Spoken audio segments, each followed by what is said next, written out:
Está na hora do café missioneiro, até às 2 da tarde. Acompanhe a sua revista diária da Novos Horizontes com o jornalista e comunicador Fábio Della Rui. Aqui dizendo que bom que o sol chegou, mas lamentavelmente tem aquela chuvinha que nessa frente estacionária dominou a semana, tornando-nos mais sapinhos. Não é mesmo, José Roberto de Oliveira, que está aqui comigo depois de ter faltado aqui 2 semanas. Tudo tranquilo, Zé? Tudo bem, tudo certo. 2 semanas de muito trabalho, né? Você veio pelo Rio Grande afora, em reuniões relacionadas ao desenvolvimento do Rio Grande, regional, e, bom, de volta hoje aqui, então. Muito bem. Pois a gente vai aproveitar essa sexta aqui para conversar um pouco sobre alguns assuntos do momento. Logicamente que a Copa do Mundo a gente tem evitado, porque quem somos nós aqui, né, para darmos de comentarista. Porém, é difícil a roda que não tenha alguém que resolva falar sobre esse assunto. Não tinha ainda pensado nisso, a gente até tangenciou o assunto aqui, Zé, mas como eu te disse há pouco, eu a partir de amanhã, se o Brasil passar, eu tenho um certo palpite. E eu te pergunto, hoje tu tens palpite ou o teu palpite é a partir de amanhã, Zé? Também não tenho bem isso assim, né? Eu assisti, não todos os jogos, mas muitos jogos. Nunca assisti tantos jogos, né, da Copa como nesse, né? Certos canais aí estão transmitindo assim full time, né? Então, muito interessante. Mas eu vi, fico analisando, né? Para quem sempre foi ruim de bola, cabe, a única coisa que pode fazer é olhar, claro, né? E daí olhando você analisa. Meu caso é esse. Então é o nosso caso. Então, de fato, analiso, por exemplo, nós, o Brasil, acho que tem uma espécie de esperança muito grande, mas daí a gente fica analisando os nossos pontos fortes, pontos fracos, né? Ontem na rua, um cara me disse, mas a Argentina só vai bem porque tem aquele Messi, né? Porque o Messi isso, porque o Messi aquilo, né? E eu disse, nós brasileiros, ele disse, pois mas nós temos, né, Neymar, né? Eu disse, mas não é a mesma coisa, né? Só vai bem porque tem um que é bem bom, né? Sim. Então é muito interessante isso. E você vê que todas as seleções, quer dizer, raras seleções têm essa coisa assim de um time que pega todo mundo junto. Sempre tem os figurões e eles é que fazem todo o processo, né? Notadamente, quando marcam bem os figurões, e nós tivemos o caso do México, né? E daí? Como é que faz, né? Então, qualquer treinador que nessa Copa conseguir de fato marcar bem esses figurões, o time mesmo sendo um time mediano poderá, né, digamos, aquele milagre que alguns estão dizendo, não, essa vez vai aparecer um time diferente e tal, né? Então, passa muito pela mão dos treinadores. A minha opinião, eu já posso adiantar, assim, se o Brasil passar pelo Chile, ele continua sendo um dos possíveis campeões. Só que esse lado do Brasil, então aí estaria o Chile descartado, que ele não está descartado. A seleção chilena adotou nas 2 últimas Copas, a Federação Chilena, na verdade, adotou nas 2 últimas Copas, um sistema que possivelmente vai ser utilizado por outras seleções de trazer junto para o campeonato, a Copa, a categoria anterior. Então eles trouxeram agora o sub-23 deles, como já tinham feito isso na Copa da África, criando um ambiente, né, de preparação assim, também para os novos. Isso fortalece aquela história que a gente sempre ouviu falar, de fortalecer a base e tal. Mas a seleção chilena, a gente, claro que teve por aqui, até uns não gostavam, né? O Vargas né? Mas Era do meu time. Era do meu time também. Ele joga muito melhor na seleção do que jogou no Grêmio. Tem um aqui no estúdio que adora esses comentários, ele tá bem quietinho, pena que ele não tem microfone para falar sobre isso, que é o Estevam Menini. Mas continuando, e a seleção da Colômbia, eu digo, os caras perderam a principal estrela 10 dias antes da Copa. E eu vi todos os jogos, dos times que eu vi todas as partidas foi a Colômbia. É um time surpreendente, é um time coeso, os caras jogam muito bem, tem 2, 3 atletas ali que fazem a diferença.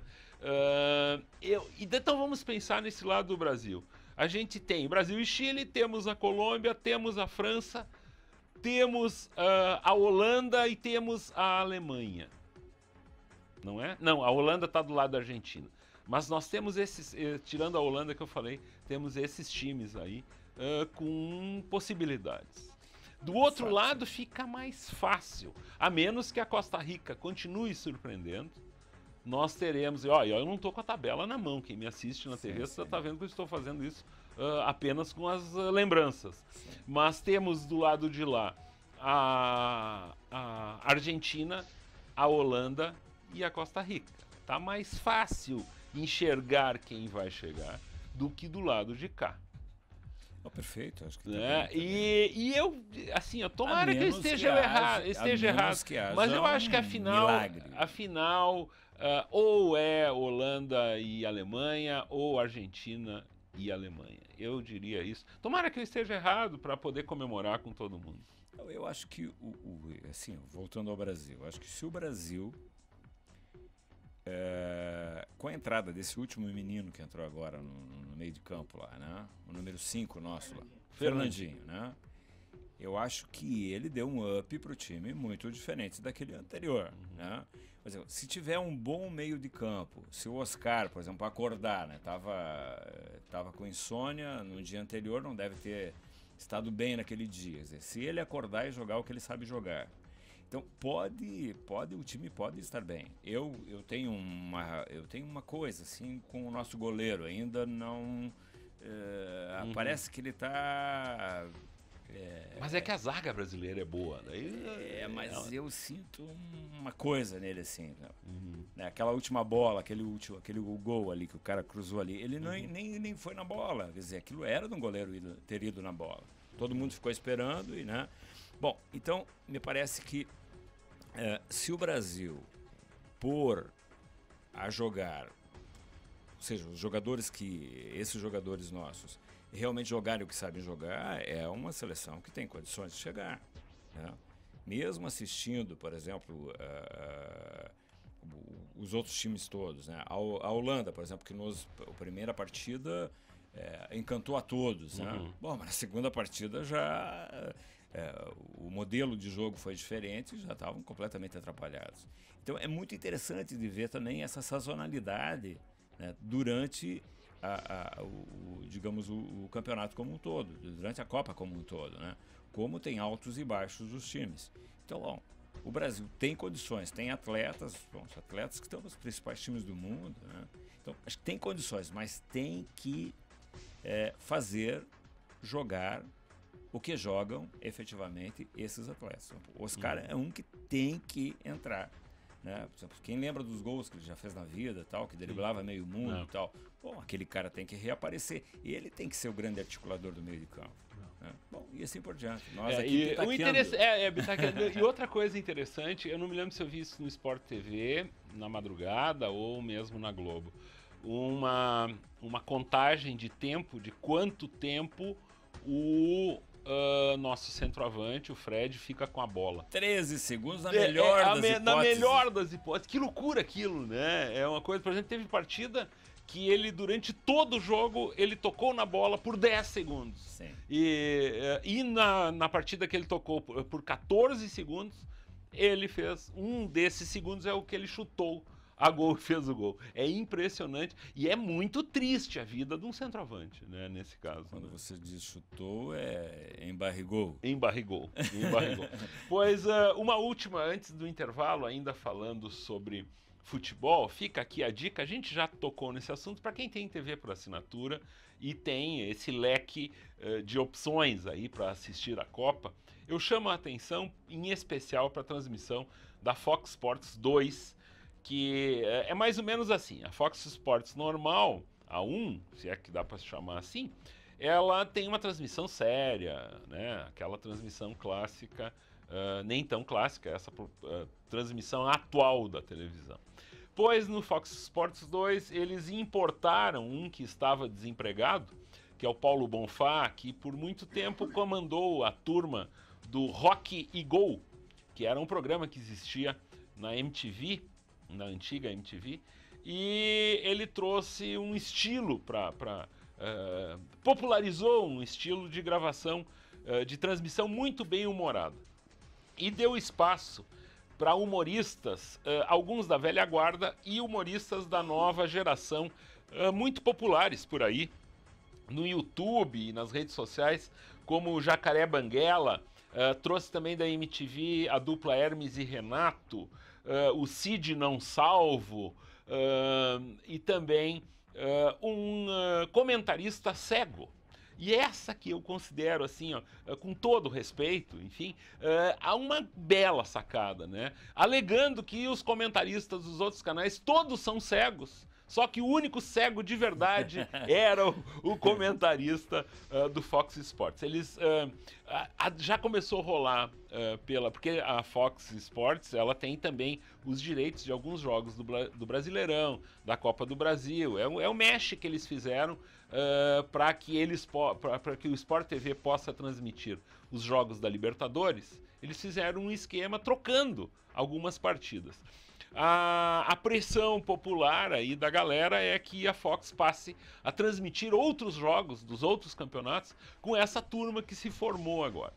É muito engraçado, assim, sabe? Porque, claro, tem o Paulo Bonfá, ele se faz de sério, ele tem uma locução, todo um estilo, assim, mas ali na entrelinha e no background que ele carrega, o que ele traz consigo, tem algo de muito bem humorado e uma visão, diria até empática, uma visão de fora do futebol, assim.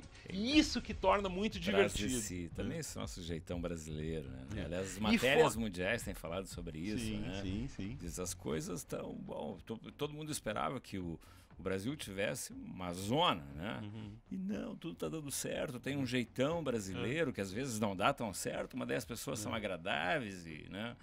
Mas dessas coisas da Copa, ontem, não sei se chegaste a ver um outdoor lá na Europa, lá, que tiraram os dentes do... E na Inglaterra. Na Inglaterra, né? Do centroavante, né? Do Uruguai, né? O Soares. Nesse caso, até tem uma postagem no nosso site de hoje pela manhã. Ontem, imediatamente, na verdade, isso foi antes de ontem, né? A partida. Ontem, o pessoal... hoje é sexta. Na quarta-feira, entre a quarta e a quinta-feira, o pessoal no Rio de Janeiro, em Copacabana, existem algumas peças publicitárias da Adidas que patrocinava. A Adidas já se manifestou, isso também está no nosso site, a Adidas se manifestou terminando com o contrato com o Soares, né, dizendo que não vai utilizar mais. Estão lá ainda. Estão lá, então os caras param embaixo lá da imagem, ele com aquela boca aberta dele. Não, e é uma coisa maluca demais, né? O cara precisa de tratamento, vamos ser bem claros, mas né? Até uma amiga porque minha, essa história... Uma amiga que é psicóloga, ela me disse que... O fato dele ter os dentes não, como os meus, assim, será que é alguma coisa? Não, mas assim, ok, digamos, quando a FIFA se encontra e dá o parecer, né, diz que também teriam que ter dado o parecer de um tratamento, quer dizer, pagava a grana e tinham que ir para um psiquiatra, para uma coisa assim, para se tratar, porque não muito interessante, né? Muito interessante. Isso tudo tinha que estar junto, para ele voltar tinha que dar um parecer técnico lá de um Porque psicólogo, um psiquiatra. é muito, é algo, ele é assim, que ele deve pensar com os dentes. Essa é a sensação que eu tenho, porque imediatamente após ele ter, né, porque é uma mordida, é uma meia mordida, né? É uma mistura de tentativa com resultado, assim, é uma quase mordida, né? No momento que ele cai e que ele leva, que o adversário procura se defender com o cotovelo, ele imediatamente coloca a mão nos dentes para ver se aconteceu alguma coisa. Então ele tem aquele instinto de eu estar tenho muito uma visão envolvido um com os pouco dentes. mais, Né? Antropológica, assim, desse processo, né? Porque a antropofagia naquela região do Uruguai não faz tanto tempo assim que desapareceu. Né? Então, tá, temos que deixar claro, antropologia é uma coisa, antropofagia é outra coisa. Por favor, estão muito próximos. Entremos nesse assunto, então. Antropologicamente, quer dizer, aquela região toda, tem vários livros, o próprio Antônio Sepp, né, no livro que ele escreve sobre as missões, ele coloca os índios daquela região, que são os guinoas, que são exatamente, que eles estão no rio Uruguai, muito próximos da grande queda d'água que tem, que é naquela região de Salto, ali no Uruguai. Ali, então, viviam eles. E eles eram antropófagos. O Antônio Sepp morria de medo de subir o rio, por quê? Porque, costumeiramente, aqueles índios ali do Uruguai comiam os brancos que estavam subindo. Ou os índios guaranis também, né? Então, quer dizer, será que tem alguma coisa a ver? Que interessante. Se tu olhar a cara dele, tu vai ver que ele é bem nativo, né? Então, quer dizer, quem sabe está se manifestando naquele vivente se manifesta antropologicamente um processo de antropofagia. Claro. Mas que leitura interessante. Se te levassem, Zé, no programa extraordinário, certamente teria um belo de um bloco com a tua participação. Eu vou sugerir ao meu amigo Eduardo Bueno que faça um convite. Ele está muito indignado. Né, o Peninha foi mal interpretado num entrelinha do programa. Esse é o problema, às vezes, de colocar pessoas com um padrão cultural muito elevado, como é o caso desse programa do Extraordinários, que está sendo um dos grandes sucessos também nesse período da Copa, para que assim, as pessoas não conseguem interpretar até a rapidez do raciocínio do grupo lá, e eles acabaram por criar uma espécie de um preconceito, né, em relação ao que ele falou. Sendo que os próprios meios de comunicação detonam com os gaúchos o tempo inteiro. Tem um caso aí que eu não sei se os ouvintes sabem, em relação ao Guri de Uruguaiana. O Guri de Uruguaiana foi convidado para ir para o Zorra Total. Sim. Só que ele tinha que fazer um papel de viado. E daí imaginem o Jair Kobe com um personagem que ele construiu com tanta dedicação, com uma carga cultural, porque o Guri de Uruguaiana, ele faz o sucesso que ele faz, porque acima de tudo é algo muito inteligente, mesmo sendo redundante, mesmo sendo repetitivo, ele prova que mesmo fazendo sempre a mesma coisa, ele consegue ser extremamente criativo. Não, e as pessoas gostam, e nós aqui muito. E aí queriam levar ele para lá para estragar. E agora as pessoas sabem bastante disso. Assim, eu notei o seguinte, por exemplo, muitas das televisões perguntavam, voltando ao Uruguai, né?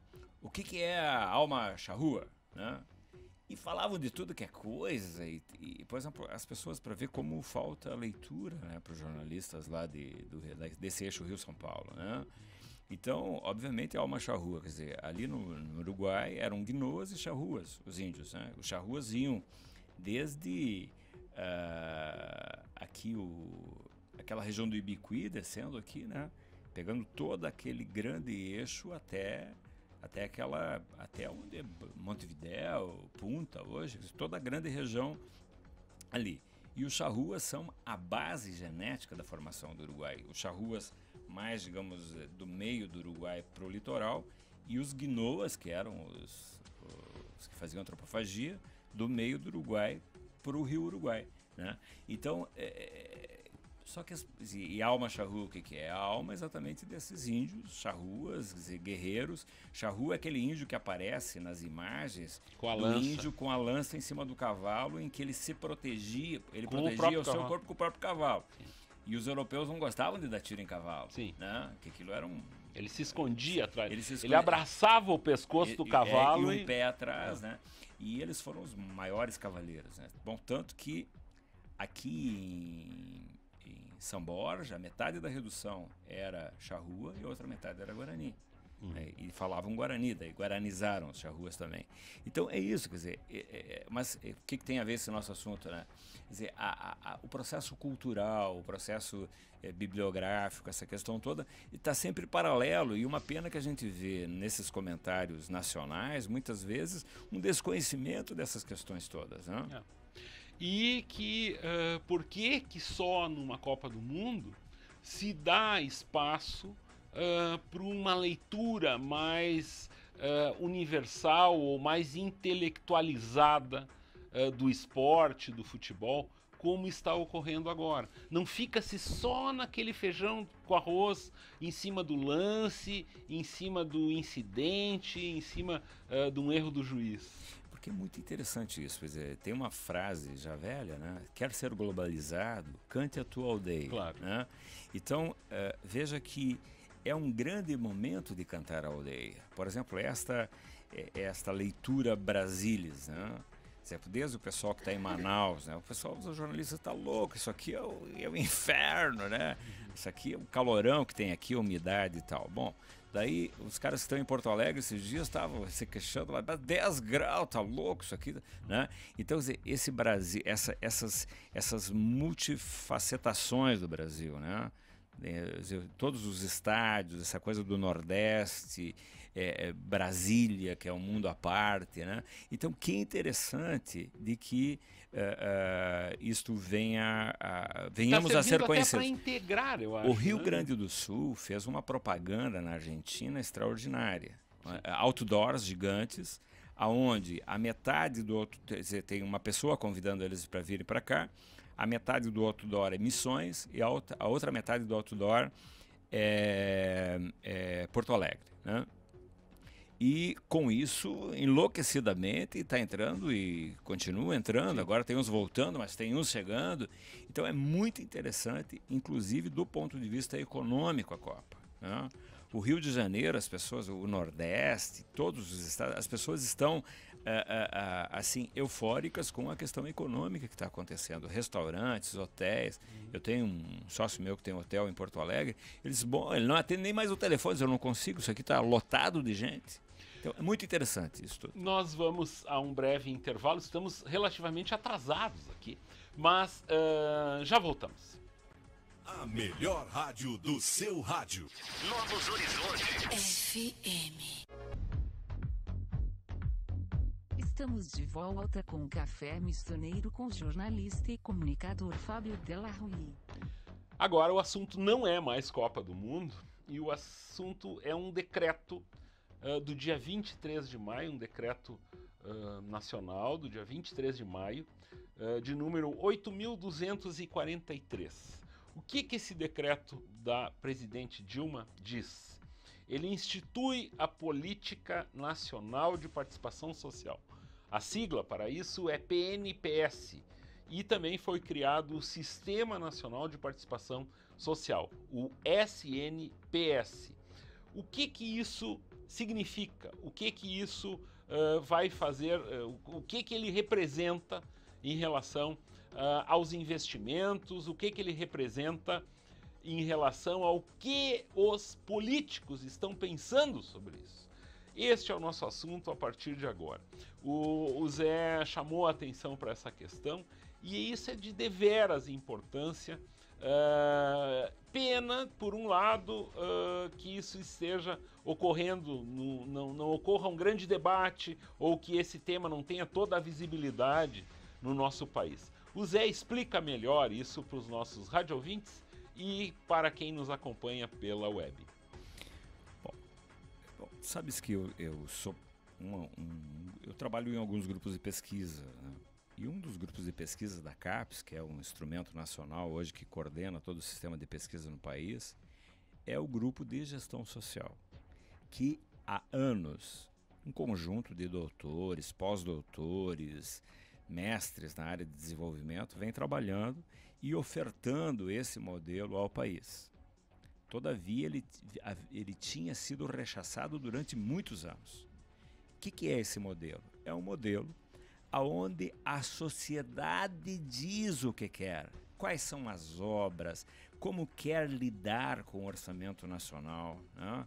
Quais são as grandes ações necessárias. Por exemplo, tu falaste agora há pouquinho, há poucos dias atrás tivemos a votação na região e aquilo que estava dado foi o que as pessoas votaram regionalmente. Quer dizer, os problemas da saúde, os problemas da segurança, os problemas que todo mundo sabe, né? Bom, o que acontece? Quer dizer, é preciso o quê? O atual modelo nacional, Brasília está lá, detém a grande maioria do orçamento, do dinheiro que tem no Brasil, e as obras chegam nos rincões, chegam no mundo, né? A partir, obviamente, das forças impulsionadoras do processo político, que são os deputados, os senadores, né? Que é o modelo como as coisas chegam em Brasília. Bom, o que esta nova ideia diz? Que é para ouvir a sociedade, que é para ir mais ou menos criar uma metodologia, uma espécie de orçamento participativo, vamos dizer assim, aonde o conjunto da sociedade... Sem a necessidade de depender de que um emendas, grupo de pessoas vá a Brasília bater na porta, pedir, por favor, para que um deputado faça uma emenda e tal e tal. Exatamente isso. Então, o que significa isso? Obviamente que os que pertencem às grandes oligarquias econômicas, isto é o diabo. Sim, porque eles já estão acostumados a... Sim. Eles já conhecem o caminho. Claro. E agora o caminho está sendo apresentado para o povo, é mais ou menos isso. Exatamente. Então, o que acontece? Esta gente já estão fazendo isso, estão detonando essa ideia. Por quê? Porque esta ideia rompe com a ideia da participação pública. Quer dizer, isso aqui significa que o povo vai começar a dizer para o governo federal onde é que tem que gastar o dinheiro. Uhum. Se criaria exatamente isso que tu falaste, um sistema nacional onde ausculta, onde ouve o povo, né? E a partir disso, então, aí vem aonde o povo quer que as coisas aconteçam. Vou dar exemplo para nós aqui, né? Por exemplo, há 20 anos, a sociedade regional aqui se reuniu em várias ações. Esses documentos nossos, por exemplo, foram ao Mercosul, foram carimbados pelo Mercosul, né? Em obras que até hoje estão paradas, como o aeroporto, como a questão dos acessos asfálticos a São João, a São Lourenço, né? Obras outras, por exemplo, que nós precisávamos para a região e muita coisa. As pontes, né? A ponte, por exemplo. Isso é um assunto naquele mesmo documento, né? Está lá as pontes e tal, né? Então, o que aconteceu? Por que não acontece? Porque isso é tratado com o poder da informação. Quer dizer, eu sou deputado, eu faço minhas emendas, eu trago favor para ti, para Entre Juiz, para Vitória, para São Miguel, para Santo Ângelo, para Giruá, para Sete, para Cerro Largo e assim por diante. E o que acontece? O povo todo, obviamente, fica agradecido àquele vivente que fez as emendas, né? E, obviamente, que, bom, é por ali que chegam as obras. Então, o que acontece? Como as emendas não são muito... Quer dizer, um deputado foi crescendo nesses últimos tempos, mas as emendas não são suficientes, né? Por exemplo, vem um dinheiro, por exemplo, aqui para Santo Ângelo, vem R$1 milhão, digamos, para uma coisa aqui. Daí alguém vai dizer, mas vem R$1 milhão. Na frente da minha casa estão construindo um prédio privado que estão gastando R$8 milhões. Um prédiozinho em Santo Ângelo. Entende? Então isso não é nada, As grandes obras, as grandes ações, os grandes hospitais, aquilo que nós precisamos para desenvolver é aquilo que a sociedade quer. E exatamente isso que Dilma faz com esse decreto e criando o Sistema Nacional. Quer dizer, que vai agora, obviamente, pós-Copa, você vai ver uma coisa, isso aqui vai ser uma guerra no Brasil. Por quê? Os senadores, os deputados, essa gente toda, esses que, digamos, são direitosos, como a gente sempre chamou, isso é matar o modelo. Isso mexe numa coisa que está há muitos anos funcionando. Isto mexe profundamente com a corrupção. Porque é por este modelo infeliz que está hoje aí, é que se dá o grande processo da roubalheira nacional. Então, quer dizer, criar um modelo onde você, como a Dona Maria lá do bairro, né, possa dizer, não, eu pedi tal obra e esta obra eu quero ir lá ver se realmente não vão roubar, se vai vir 10 milhões para Santo Ângelo, para uma determinada coisa, bom, eu quero ver se não, afinal fui eu que pedi, eu e minhas amigas e meus amigos aqui que pedimos, eu quero ver se não vão roubar, se a obra vai sair bem direitinho e tudo mais. Ou seja, passa, o supervisor do processo deixa de ser, digamos, a Câmara e o Senado, e passa a ser o povo de Deus aqui na base. Então, compreende? Isto sim é romper com um processo de meio milênio de Brasil, que é um modelo onde o rei, o imperador, o presidente é que manda no dinheiro, no orçamento nacional, e o povo de Deus da base simplesmente cumpre aquilo que eles fazem. Então, se nós conseguirmos, e eu como pesquisador da área, e nós como ofertadores desse modelo, já há muito tempo estamos oferecendo aos governos esse modelo, seria extremamente importante para, digamos, para um novo Brasil que nós sonhamos, aonde quem manda, quem decide, quem pede e quem vê se realmente os dinheiros estão sendo bem gastos é o povo. Então, para as pessoas prestarem atenção nesse momento histórico que nós estamos passando, é um grande momento. Se nós conseguirmos executar esse processo, e não vai ser fácil, porque eu te digo, teremos 80% de inimigos no Brasil. Contra. Por quê? Porque o modelo é o modelo para os amigos hoje, e não o modelo para a sociedade. Para quem ainda não ouviu falar, procure Google. Google é o nome dele.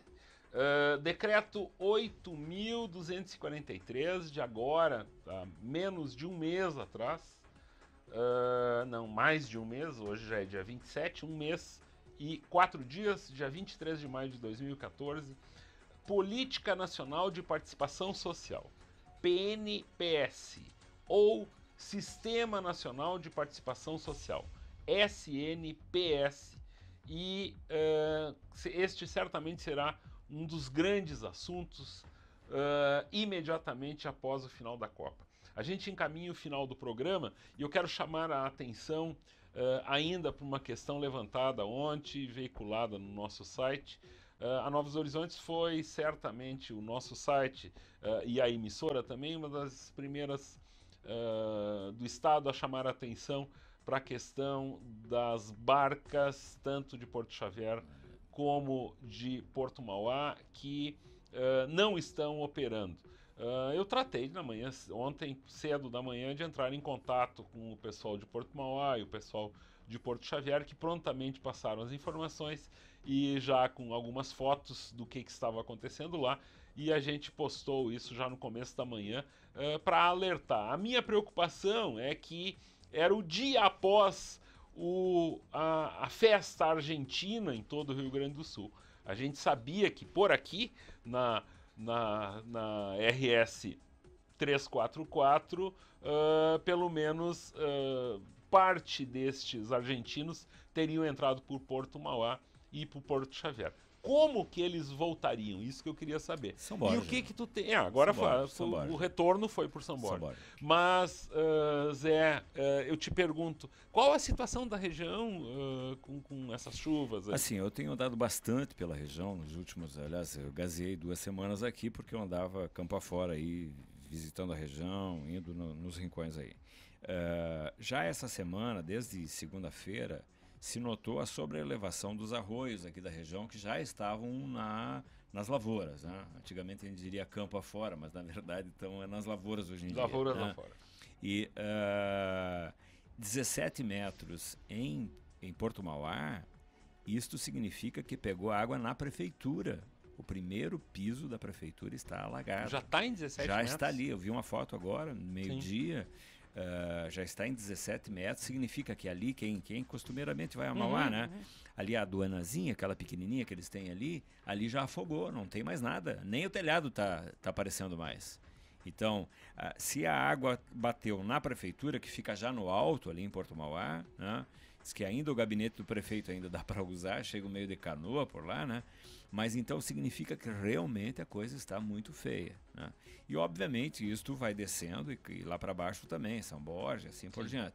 Então aqui para cima há anteontem já na região ali de Londeiro, tal, que aqui Horizontina aqui para cima, já tinham muitas famílias já abandonando as suas casas e tudo mais. Então realmente é muito grave isso, né? Muito grave.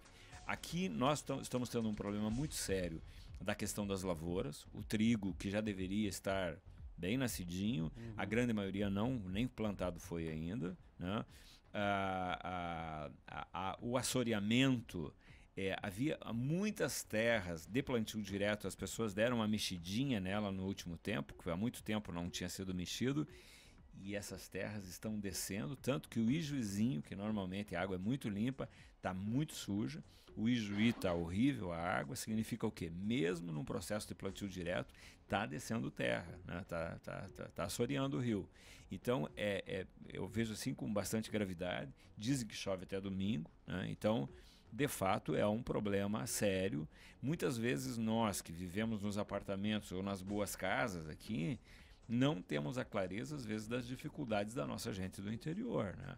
Isso estraga estradas do interior, que sempre é um pepino muito grande. Os orçamentos públicos municipais estão muito pequenos, né? Aliás, que é um problema. Aquela mesma lei lá, que agora essa ideia, eu tenho feito uma defesa permanente da questão de que as regiões pobres do Brasil precisam receber mais dinheiro em detrimento das regiões que já são ricas. O eixo Porto Alegre e Caxias hoje detém mais de 70% do PIB do Rio Grande do Sul e do uso do orçamento nacional e estadual, né? Então, quer dizer, se o dinheiro continuar indo para os ricos, nós outros acá continuaremos pobres, né? Muito bem, então, pois este foi o Café Missioneiro da sexta-feira, desejando a todos um bom final de semana e que a chuva pare. Amanhã torceremos então para o nosso Brasil e segunda-feira estarei de volta. Boa tarde, muito obrigado. A melhor rádio do seu rádio. Novos Horizontes. FM.